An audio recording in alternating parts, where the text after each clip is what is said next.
Team India star allrounder Ravindra Jadeja BCCI rules ను అతిక్రమించాడు. దాంతో అతనిపై చర్యలు తీసుకుంటారా అనే చర్చ జరుగుతూ వస్తోంది. ప్రస్తుతం టీమిండియా ఇంగ్లాండ్ పర్యటనలో 5 టెస్టుల సిరీస్ ఆడుతున్న విషయం తెలిసిందే. 5 టెస్టుల అండర్సన్ సచిన్ ట్రోఫీలో భాగంగా ఎడ్జ్బాస్టన్ వేదికగా ఇంగ్లాండ్తో జరుగుతున్న రెండో టెస్టులో జడేజా బ్యాట్తో దుమ్మురేపాడు.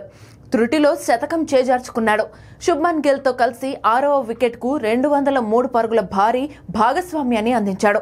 దాంతో భారత్ తొలి ఇన్నింగ్స్ లో 587 పరుగుల భారీ స్కోర్ చేసింది. అయితే రెండో రోజు ఆట ప్రారంభానికి ముందు జడేజా జట్టు సభ్యులతో కాకుండా ఒంటరిగా ఎడ్జ్బాస్టన్ మైదానానికి రావడం తీవ్ర చర్చనీయాంశమైంది. ఇది బీసీసీఐ రూల్స్ కు విరుద్ధమని, అతనిపై చర్యలు తీసుకుంటారా అనే చర్చ సోషల్ మీడియా వేదికగా సాగుతోంది. జట్టులో స్టార్ కల్చర్ కు తెరదించేందుకు బీసీసీఐ ఈ ఏడాది ఆరంభంలో ఆటగాళ్ల కోసం ప్రత్యేకంగా 10 నిబంధనలను తీసుకొచ్చిన విషయం తెలిసిందే.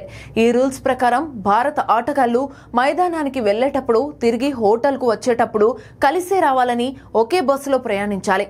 ఆటగాళ్ల మధ్య సాన్నిహిత్యం పెరగాలని బీసీసీఐ ఈ నిర్ణయం తీసుకుంది. అయితే రెండో రోజు ఆటలో మెరుగ్గా బ్యాటింగ్ చేయాలనే ఉద్దేశంతో జడేజా అందరికన్నా ముందే వచ్చి నెట్స్ లో ప్రాక్టీస్ చేశాడు. మ్యాచ్ ప్రారంభానికి ముందు నెట్స్ లో బౌన్సర్లను ఎదుర్కొన్నాడు. ఇక టీం మేనేజ్మెంట్ అనుమతితోనే జడేజా స్టేడియానికి ఒంటరిగా వచ్చినట్లు తెలుస్తోంది. ఈ క్రమంలోనే అతనిపై బీసీసీఐ ఎలాంటి చర్యలు తీసుకునే అవకాశం లేదు.